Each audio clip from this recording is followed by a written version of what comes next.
Les invito a abrir la Biblia en la primera carta a los Corintios, capítulo número 7. Vamos a leer allí en la continuación del estudio que estamos realizando en esta primera carta a los Corintios.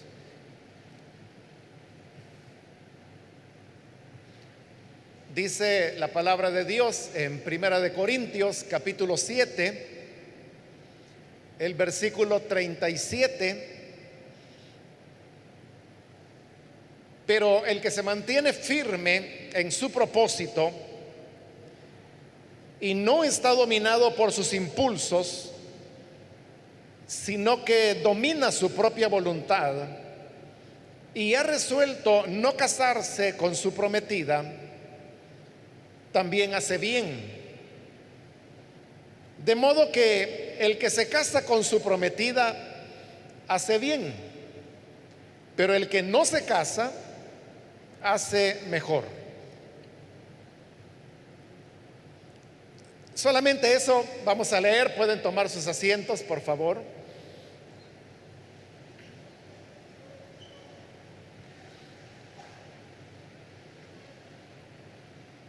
Acabamos de leer, hermanos, estos dos versículos que en realidad formaron parte de la lectura de la última oportunidad cuando tuvimos este estudio.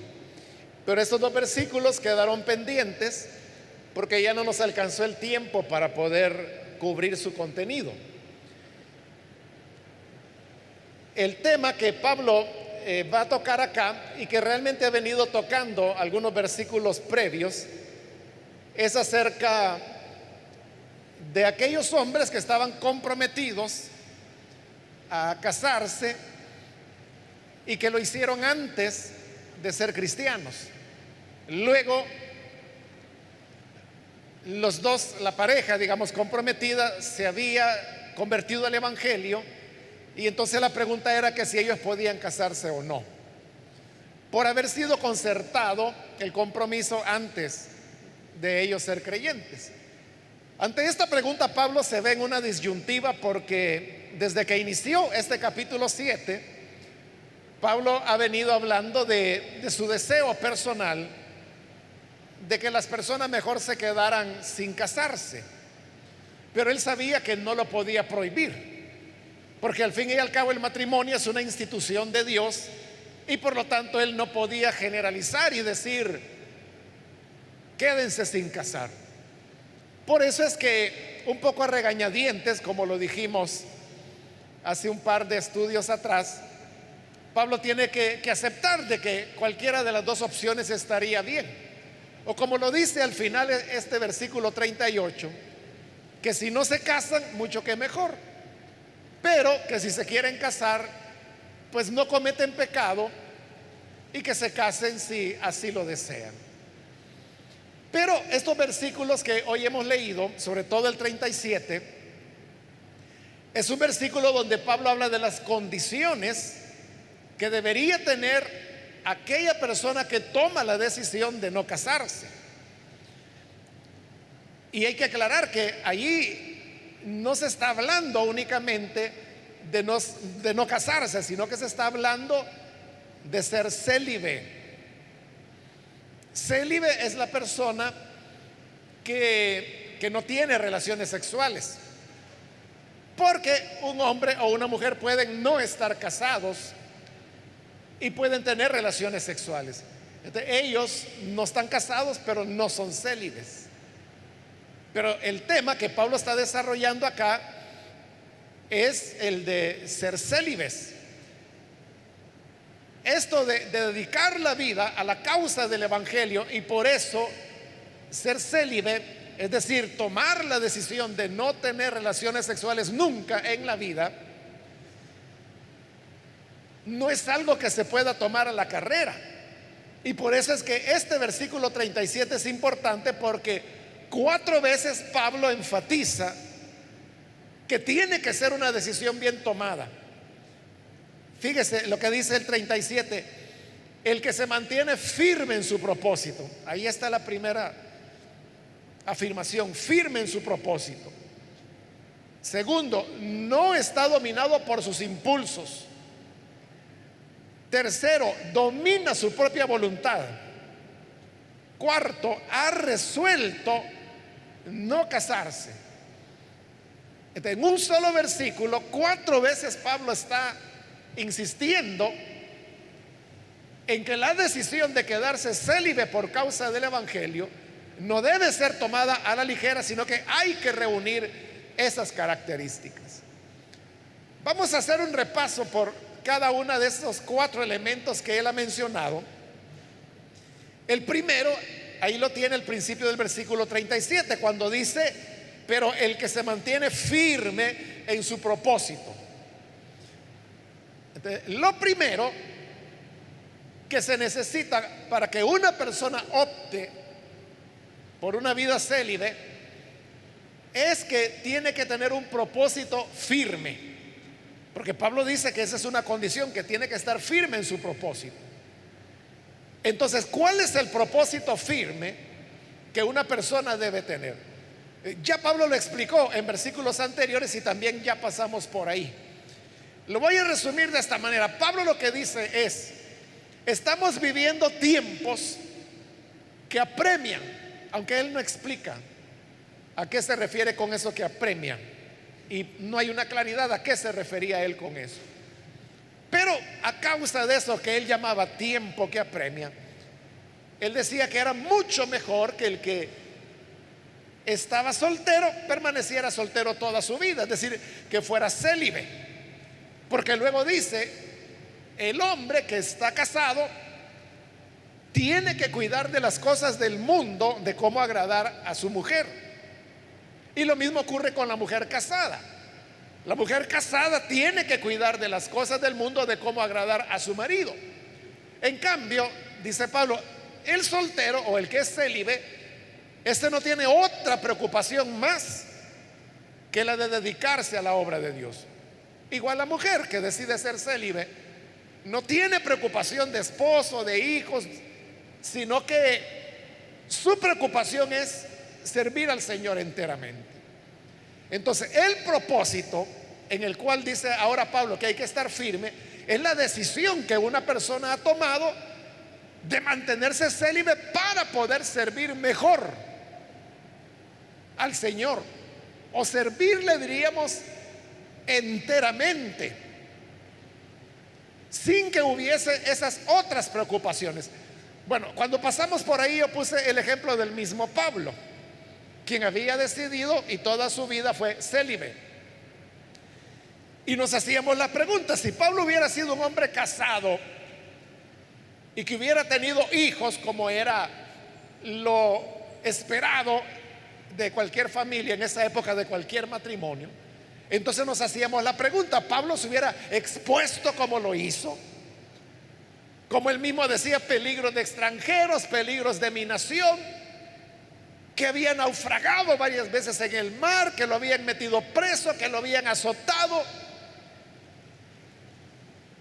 que lo habían amenazado a muerte, o como dice a los filipenses, que a veces él vivía en escasez y a veces vivía en abundancia. Entonces, pasar escasez, pero pasarla solo, eso es una cosa.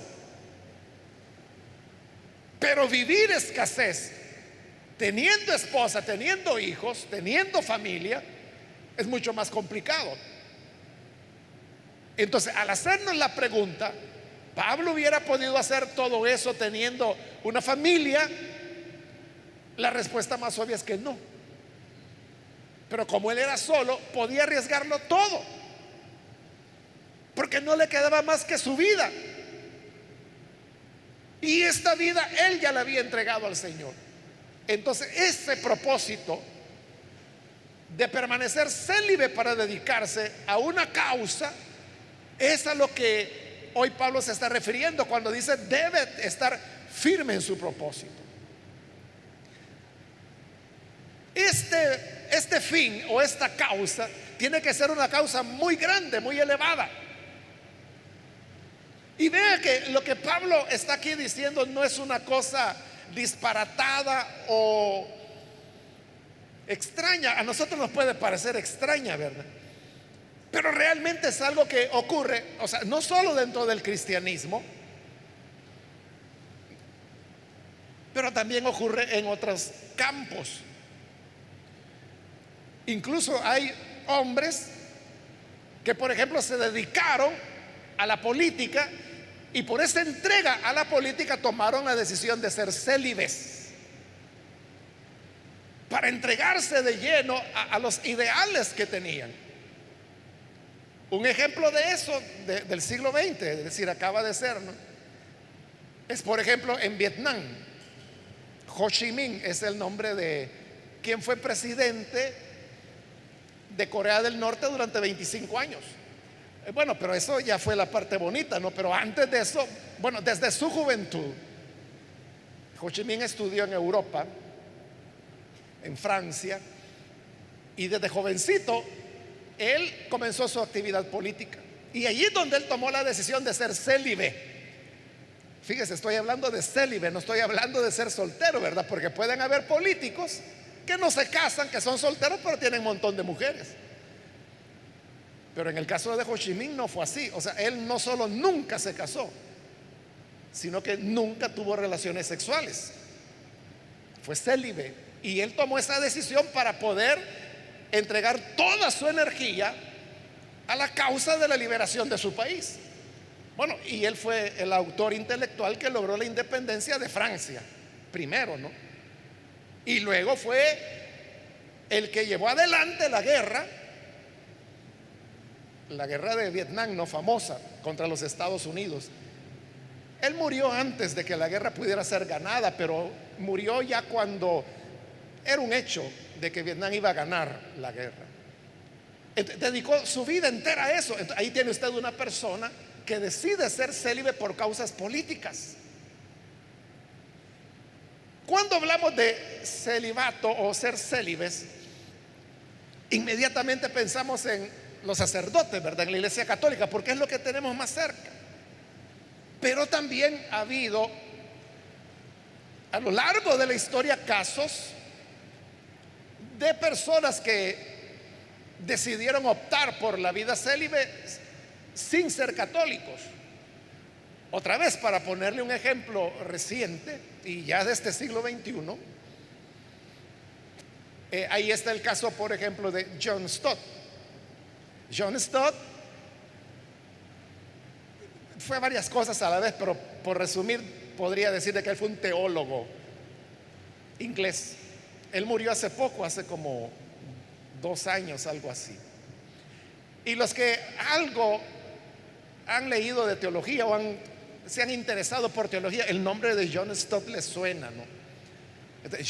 John Stott es otro que él decidió ser célibe, nunca se casó, nunca tuvo relaciones sexuales, porque él era un teólogo protestante, no era católico.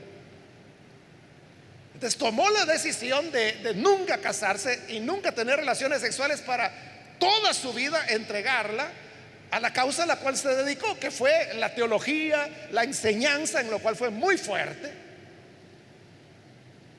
Publicó varios libros, son famosos de él, por ejemplo el comentario que hizo de Efesios y el de Romanos.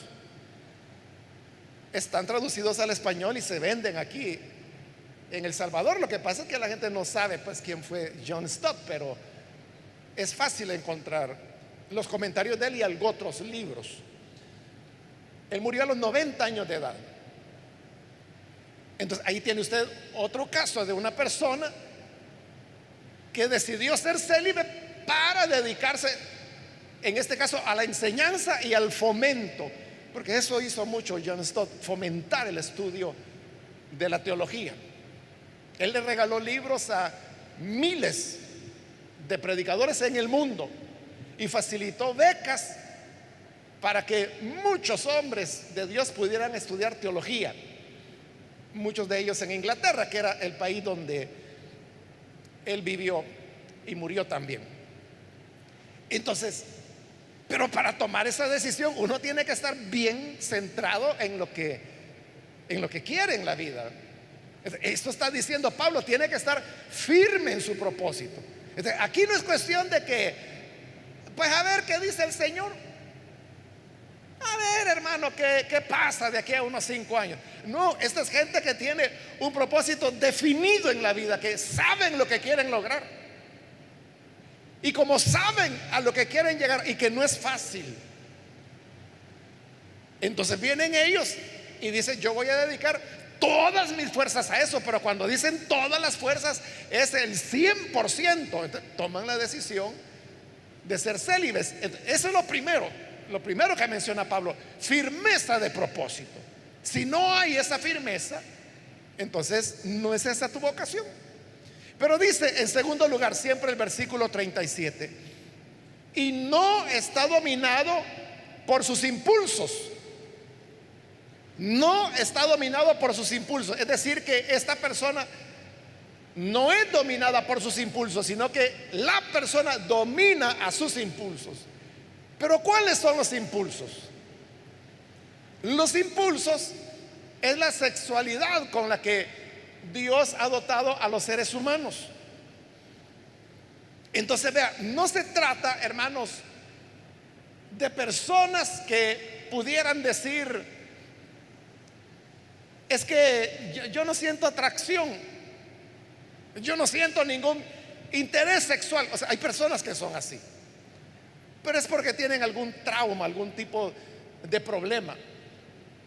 Pero no estamos hablando de que esa gente que tiene dificultades, entonces viene: no, entonces yo, qué bueno, Pablo dijo eso. Sí, Pablo dijo: pues entonces voy a ser célibe. Pero no lo está tomando por un propósito, como hemos dicho ya.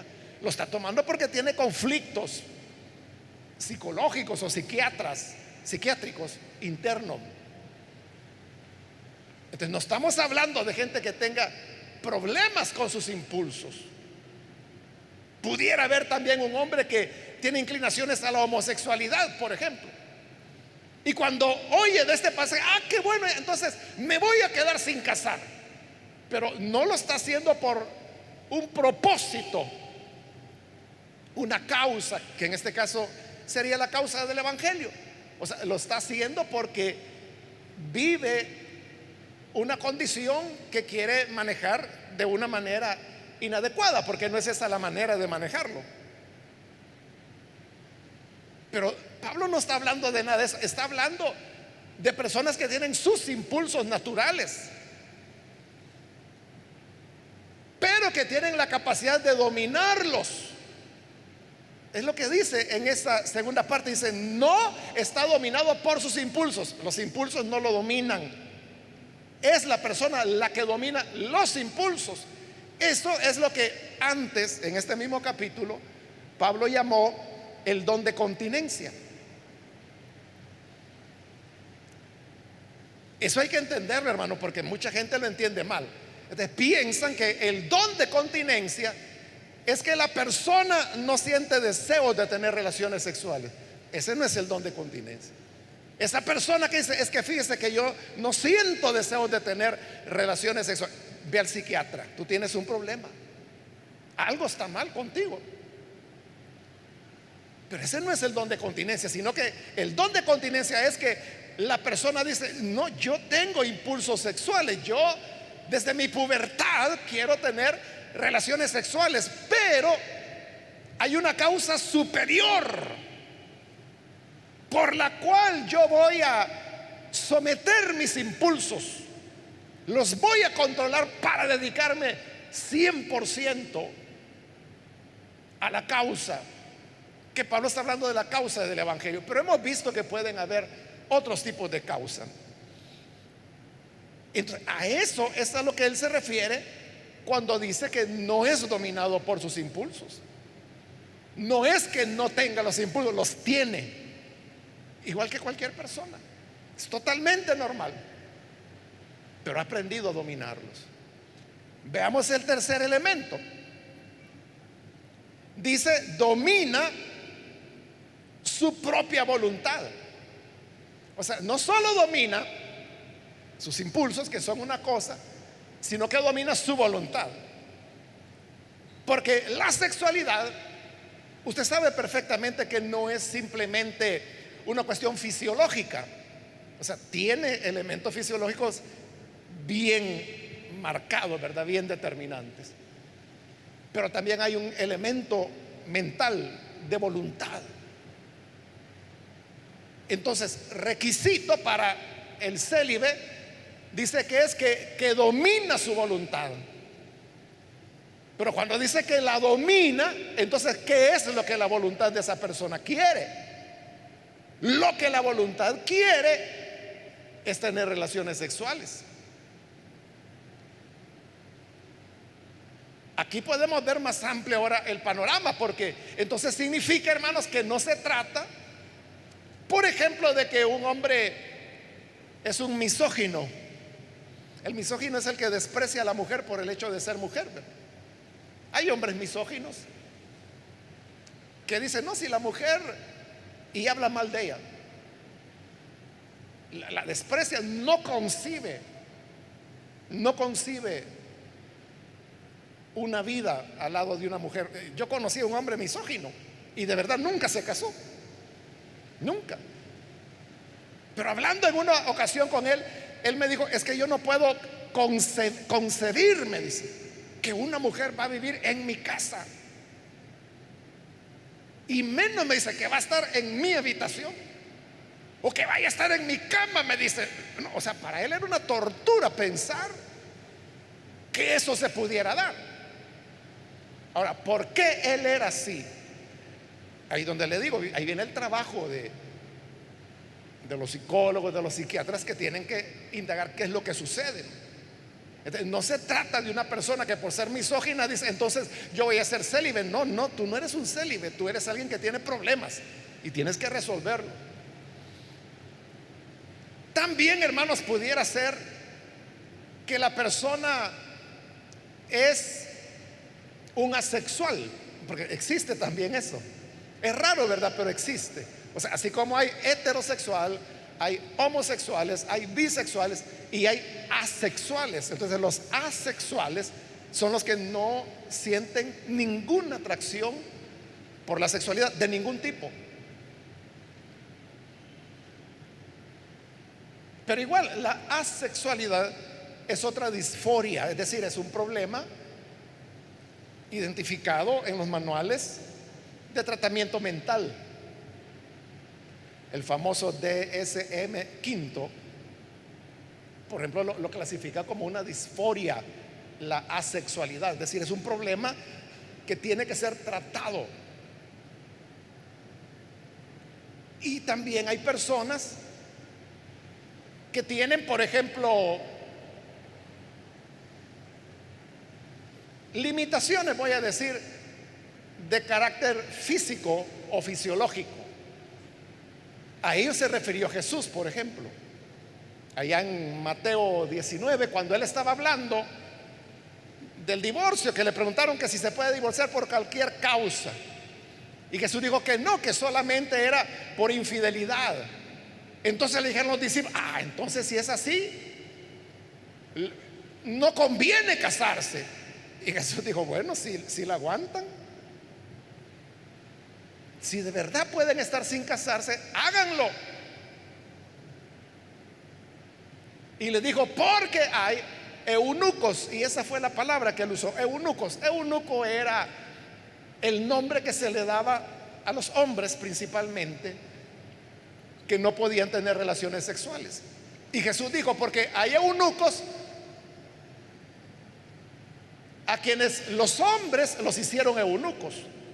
Ahí se está refiriendo a la costumbre que había en la época, que a los esclavos que iban a servir, sobre todo en los harenes de los reyes, los hermanos los capaban para que no pudieran sobrepasarse con las esposas del rey.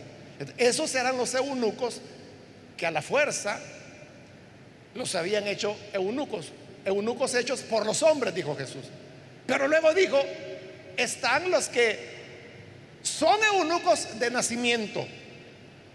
¿A qué se refería Jesús con los que eunucos de nacimiento? Son aquellos que nacen con algún tipo de disfunción física o fisiológica que les impide poder tener relaciones sexuales.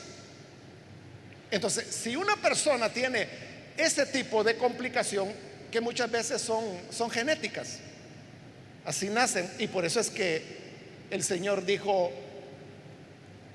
son eunucos de nacimiento. Son casos, hermanos, estadísticamente muy aislados, ¿verdad? Y muy remotos, pero los hay. Pero tampoco estaba hablando de eso Jesús. Y luego dijo, y están los eunucos por causa del reino de Dios. Entonces, vea, los diferenció Jesús, ¿verdad? Los diferenció. ¿Quién era eunuco por imposición humana? ¿Quién era eunuco de nacimiento? ¿Y quién era eunuco porque él lo decidía por causa del reino de Dios? Y lo decidía no porque se lo habían impuesto, o no porque había nacido con limitaciones fisiológicas, sino que porque era una decisión personal. Entonces, a esa voluntad es a lo que Pablo se está refiriendo cuando dice domina su propia voluntad. O sea, porque su voluntad le está diciendo que debe buscar relaciones sexuales, pero domina esa voluntad y dice, no, por arriba de esta voluntad está mi anhelo de servir al Señor, y domina la voluntad. Y finalmente la cuarta condición está en la parte final del versículo 37. Dice, y ha resuelto no casarse. Entonces ahí está, tomó ya la decisión, está resuelto a no casarse, pero es una decisión que la persona tomó. Es decir, no puede ser algo que otra persona se lo imponga. Nadie puede venir con la excusa de decir, es que mire, yo soy profeta y el Señor me mandó a decir que usted nunca se va a casar o que va a ser célibe. No, no es alguien ajeno, aunque sea un ángel que venga y te lo diga. Pablo está diciendo que es una decisión que la persona debe tomar. Ese es el gran problema, hermanos, que ya lo hemos mencionado también, del sacerdocio católico, ¿verdad? En donde ellos establecen el celibato, es decir, que tienen que ser célibes obligatoriamente. Claro, lo que ellos dicen es que a nadie le obligamos. Es el que quiere ser sacerdote el que toma la decisión voluntaria de ser célibe. El punto es cuándo toman esa decisión, porque generalmente los que van a ser sacerdotes ingresan a los monasterios entre los 10, 11 años de edad más o menos. Esa es la edad a que entran, a veces más niños aún. Y cuando entran, allí están tomando la decisión de que van a ser célibes toda su vida, pero son niños todavía, ni siquiera han llegado a la pubertad. Entonces no tienen ni idea de lo que es la sexualidad, pero se supone que ahí tomaron la decisión. Entonces no es lo mismo que una persona haya vivido su pubertad o aún su adolescencia o aún parte de su vida adulta y entonces toma la decisión de ser célibe, porque entonces ya sabe cuáles son las fuerzas a las cuales se está enfrentando. Entonces, debe ser una decisión voluntaria, no se puede imponer. Ahora, todo esto, hermanos, los 4 elementos que hemos mencionado, Pablo los dice referidos al hombre, pero tiene su contraparte femenina. Es decir, que de igual manera puede haber una mujer que toma la decisión de ser célibe,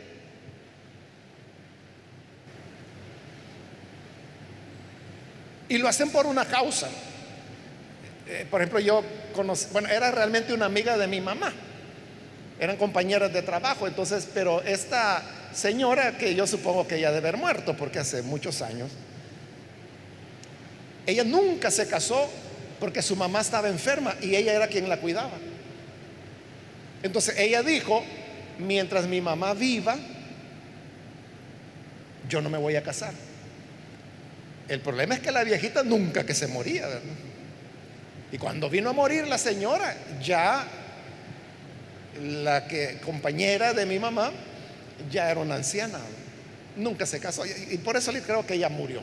Entonces, ahí tiene, esta persona no tenía nada que ver con nada religioso, sino que la cuestión era cuidar a su mamá. Entonces, pero hay otras mujeres que no, yo lo voy a hacer por la obra de Dios, yo lo que quiero es servir al Señor. Entonces, también puede hacerlo una mujer, pero cubriendo los mismos cuatro elementos: que tenga un propósito firme, que domine sus impulsos, que domine su voluntad y que ha tomado la resolución. No se la han impuesto, la tomó.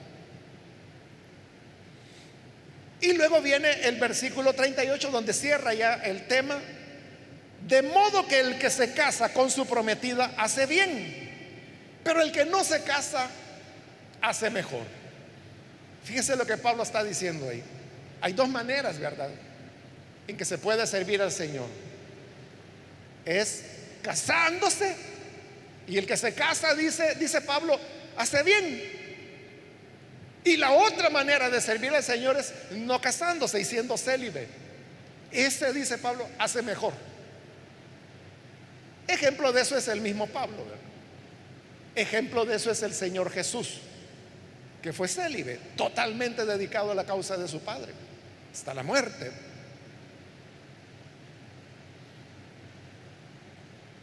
Entonces, lo importante del pasaje, hermanos, porque esto es escritura, ¿verdad?, está en la Biblia, es que nos demos cuenta que existen las dos opciones en la palabra. La vez anterior, ya hablando de este tema, yo le mencioné que, por ejemplo, hay denominaciones evangélicas que ponen como condición para poder ser pastor estar casado. Y eso está normado en esas denominaciones. Todo tiene una buena intención, ¿verdad? Ellos dicen porque solamente el hombre casado tiene las condiciones de estabilidad para el ministerio, y por eso no aceptan pastores solteros. Pero nos hacíamos la pregunta, ¿verdad? Si eso fuera así, esas denominaciones no hubieran invitado a Pablo a predicar, y menos lo hubieran reconocido como apóstol, porque fue soltero y célibe toda su vida. Pero estamos viendo que entonces existen las dos opciones. ¿Cuál usted va a hacer o cuál va a seguir? Ese es asunto suyo. Y como digo, ahí nadie tiene que meterse, ni un profeta, ni un ángel, ni un pastor, ni su papá, nadie, ¿verdad? Porque hay padres que dicen: no, mi hija nunca se va a casar, simplemente porque ellos no la quieren perder. Pero no se trata de eso, sino que es una cuestión en donde cada persona descubre su don. Ese es el punto: si tiene o no tiene el don de continencia, y cómo tú vas a servir mejor al Señor. Es que si alguien, hermano, llevado por su entusiasmo, dice: no, yo voy a ser como Jesús, yo voy a ser como Pablo, yo no me voy a casar. Pero si no tienes el don de continencia, no vas a poder servir al Señor, serás un desastre. Mejor cásate, y así podrás servir mejor al Señor. Esa es la clave: descubrir cuál es el don que Dios nos ha dado a cada uno. ¿Tienes el don de continencia? Bueno, entonces considera si quieres ser célibe y dedicarte 1000% a la causa del evangelio. ¿No tienes el don de continencia? Entonces cásate. Así comenzó este capítulo 7 Pablo, ¿verdad?, diciendo: yo quisiera que no tuvieran relaciones sexuales, que no se casaran, pero por causa de las fornicaciones, es decir, por causa de la fuerza que la sexualidad tiene, es mejor que cada hombre tenga su propia mujer y cada mujer su propio marido. ¿Va? Ahí lo dijo claro. Entonces, solo tú puedes responder a esas preguntas. Lo importante es que sepas que existen las dos opciones, y si existen. Por eso es que Pablo dice: el que se quiera casar, bien, que lo haga, y el que no se quiera casar, mejor, las dos opciones. De las dos formas se puede servir a Dios. Tú decides cuál es tu don.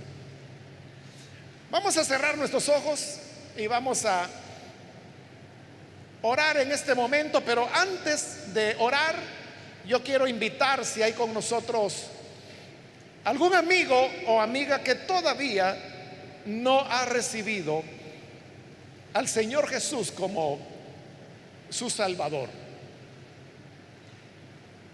Bueno, la enseñanza de ahora ha sido una enseñanza muy particular. Este es el único lugar en la Biblia donde se toca el tema. Pero es palabra de Dios. Y si hay algo, hermano, que uno puede descubrir allí, es que Dios nos está llamando a servirle y que le sirvamos con todas nuestras capacidades y de la mejor manera. Ahora, ¿qué significa eso para ti? Esa ya es tu decisión. Pero la clave es que hay que servirle a Él. Entonces yo invito, si hay alguna persona que a partir de hoy quiere entregar su vida al Señor Jesús y servirle a Él, allí en el lugar donde se encuentra puede ponerse en pie para que nosotros podamos orar por usted. Hoy es su momento. Cualquier amigo o amiga que todavía no ha recibido a Jesús pero desea hacerlo ahora, póngase de pie. O si usted se ha alejado del Señor y hoy necesita reconciliarse, también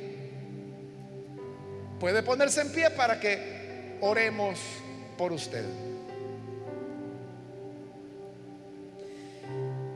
Que la pasión, el deseo que tenemos de servir al Señor sea en nosotros tan fuerte, tan grande,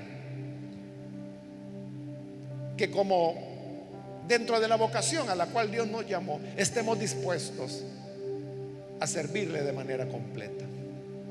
Vamos a orar. Aquí hay una persona que incluimos en la oración. Señor, gracias te damos por este hombre que hoy viene para creer en tu Hijo Jesús, para recibirle como Salvador. Te ruego, Padre, que puedas bendecirle, darle vida nueva, y que de acuerdo al don que tú has dado a él, decida servirte con toda dedicación.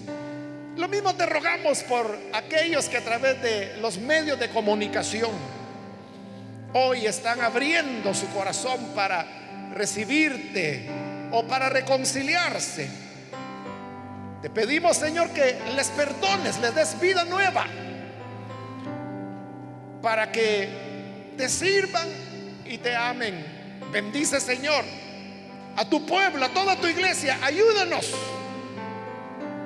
para poder visualizar que así como hubo otras personas que se dedicaron de lleno a sus ideales, ayúdanos, Padre, para que nosotros también podamos hacerlo por tu causa y con el respeto del don que a cada uno has dado. Ayúdanos, Padre, para que así sea. En el nombre de Jesús nuestro Señor. Amén.